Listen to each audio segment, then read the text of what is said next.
kakak ini kan belajar Kristen kan, iya kan? Yo, toh. Saya ada pertanyaan nih tentang ada nggak di dalam kitab yang kakak pelajari ini tentang ayat yang menyebutkan bahwa Yesus itu adalah Tuhan. Ada Yohanes 13 ayat 13.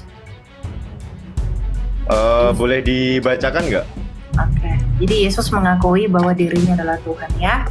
Kita buka dalam Yohanes 13 ayat 13. Nanti kita kasih pembanding dengan Septuaginta. Yes.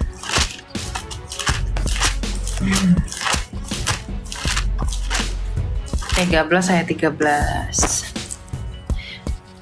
Kamu menyebut aku guru dan Tuhan, dan katamu itu tepat sebab memang akulah guru dan Tuhan. Itu ucapan Yesus. Ya, Gimana, ada lagi Kak?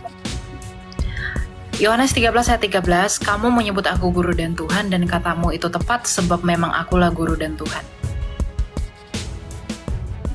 Oh, itu kan pengakuan. berarti dia diakui orang, bukan mengakui dirinya sendiri kan? Oh enggak, itu ucapan Yesus.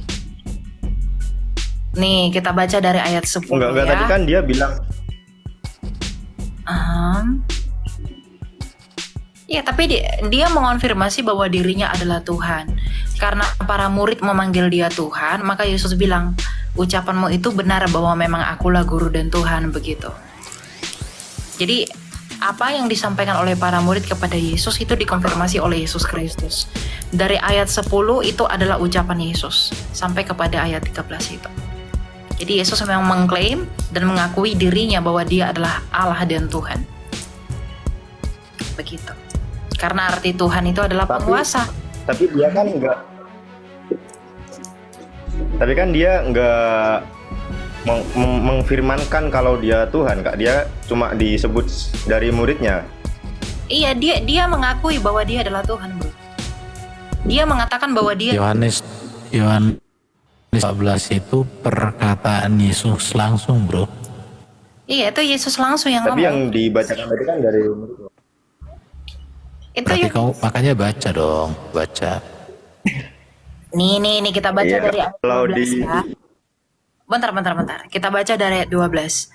Sesudah ia membasuh kaki mereka, ia mengenakan pakaiannya. Ia di sini adalah Yesus ya. Yesus mengenakan pakaiannya dan kembali ke tempatnya. Yesus berkata kepada mereka, mengertikah kamu apa yang telah kuperbuat kepadamu? Kamu menyebut aku guru dan Tuhan, dan katamu itu tepat, sebab memang akulah guru dan Tuhan.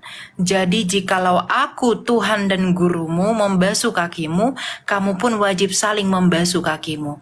Sebab aku telah memberikan suatu teladan kepada kamu, supaya kamu juga berbuat sama seperti yang telah kuperbuat kepadamu. Sesungguhnya aku berkata kepadamu, seorang hamba tidaklah lebih tinggi daripada tuannya, ataupun seorang utusan daripada orang yang mengutusnya.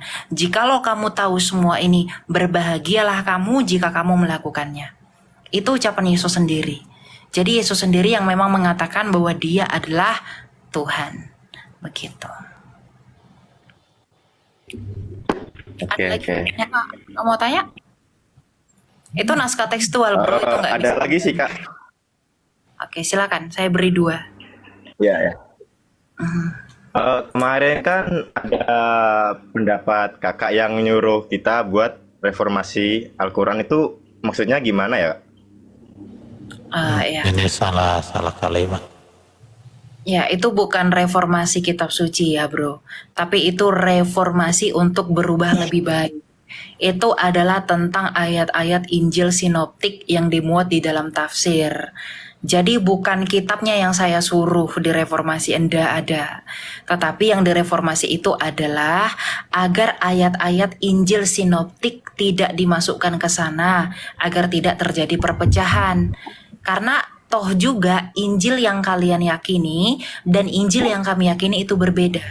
Injil yang kamu yakini itu Injil yang diturunkan kepada Nabi Isa, betul? Iya.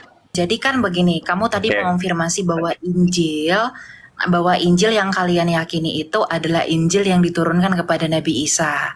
Sedangkan Injil yang kami pegang saat ini bukanlah Injil yang diturunkan kepada Isa, melainkan Injil yang dituliskan oleh para murid dan para rasul.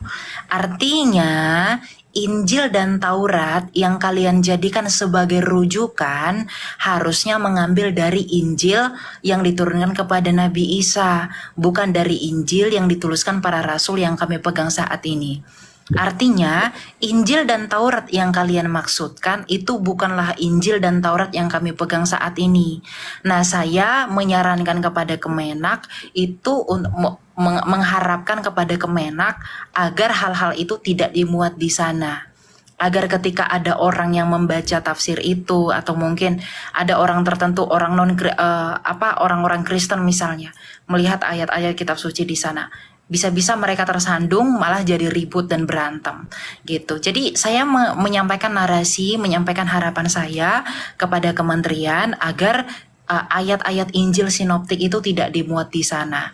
Karena Injil yang dijadikan rujukan itu adalah Injil yang diturunkan kepada Isa. Sedangkan Injil sinoptik bukanlah Injil yang diturunkan kepada Isa, melainkan Injil yang ditulis oleh para murid dan para rasul. Begitu. Ya, jadi Bang Arloga itu jelas ya, ada dua Injil yang berbeda. Hanya ada kesamaan kata-kata Injil sehingga menjadi blunder. Padahal dalam kekristenan sendiri, Injil itu tadinya bukan kitab, tapi kabar baik yang dituliskan oleh Matius, Markus, Lukas, Yohanes. Di luar itu tidak ada lagi kabar baik tentang Yesus Kristus yang adalah Injil itu sendiri. Nah, ini jelas berbeda ya dengan yang diturunkan kepada Isa alaihissalam. Kalau yang diturunkan kepada Isa alaihissalam itu kita tidak tahu isinya seperti apa. Monggo silahkan kalian ambil itu, gunakan itu. Jadi jelas ada pembatas yang jelas berbeda. Itu yang di sounding, itu yang diharapkan supaya tidak blunder. Karena kesamaan kata-kata Injil itu tadi. Nah itu aja, silakan. Kesamaan nama itu bukan berarti kesamaan objek. Isi, ya. Kesamaan isi konten nggak sama, cuma nama judul oke, boleh sama, tapi isinya kontennya itu jelas berbeda. Makanya tolong biar nggak blunder, konten yang dimiliki oleh kekristenan itu jangan diadop, jangan disadur, jangan diambil lalu ditaruh ke sana. Nah itu, gunakan saja judul Injil yang dimiliki oleh Isa alaihissalam itu seperti apa. Monggo-monggo saja silahkan. Iya. Itu kira-kira. Artinya gini juga ya, biarkanlah Quran dengan hadis dan tafsir berdiri sendiri, tidak usah menguti-nguti Alkitab. Dan Alkitab pun demikian, biarlah Alkitab berdiri sendiri, PL dan PB, sebagai kebenaran yang terbuka tapi tidak boleh diklaim-klaim secara menyimpang. Jadi kita belajar eksklusif aja, percaya diri atau independen itu istilahnya ya. Karena gini, kitab suci itu kan nggak mungkin bisa bercampur aduk. Karena memang sudah berbeda ya berbeda saja. Jadi begini ya Arloga, jadi bukan revisi kitab. Karena saya pun tahu kitab itu nggak perlu direvisi. Tapi ya gimana coba nih kamu diposisikan pada hal yang sama. Gimana kira-kira ya, kalau ayat dalam kitab sucimu itu kami ambil untuk mendukung tafsir Trinitas, pasti kamu tidak terima. Pasti kamu akan merasa kami tidak percaya Trinitas. Tapi kenapa ayat kitab suci kami diambil untuk menafsir Trinitas atau untuk mendukung Trinitas? Contohnya gimana, Kak? Itu kan pemisalan. Itu pemisalan. Iya, Nah, maksudnya kan ada misalnya kayak contohnya kan pakai misal juga contohnya. Anda, saya memposisikan substansinya aja. Maksudnya, seperti yang disampaikan Pak Erben tadi, biarlah semuanya berdiri sendiri. Karena bagaimanapun, keyakinan kamu dengan keyakinan saya itu berbeda. Injil dan Taurat punya kalian itu berbeda dengan Injil dan Taurat yang kami yakini. Injil yang kalian pegang, Injil yang kalian yakini, dan Taurat yang kalian yakini adalah Injil yang diturunkan kepada Nabi Isa. Sedangkan Injil yang kami pegang sejak 2000 tahun lalu adalah Injil yang ditulis oleh para rasul dan murid. Jadi tidak mungkin Injil yang kalian maksudkan itu adalah Injil yang kami pegang saat ini.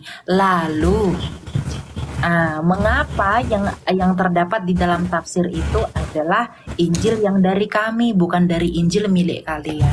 Begitu maksudnya. Jadi saya berharap ada perubahan. Pak Erben, bising.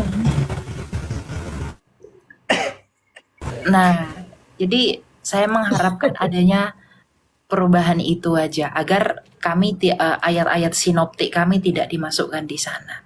Itu aja yang menjadi harapan saya. Ya. Ke Kemenak. Gitu aja Bang Arloga, mungkin lebih kayak gini deh. Coba deh kalian cari berikan kepada Isa itu kayak apa sih? Nah, mungkin itu aja. Lebih baik ke situ pakai carinya sendiri. Ya, tapi tentang tafsir tadi loh Kak, itu kan kalau kita menafsirkan itu kan sesuai fakta kan, nggak mungkin kalau dibuat-buat orang gitu. Itu kayak gimana contoh penafsiran yang buat jelek-jelek itu gimana maksudnya? Kan saya cuma Bukan bertanya. menjelek-jelekin, Mana yang jelek-jelek? nggak menjelek-jelekkan.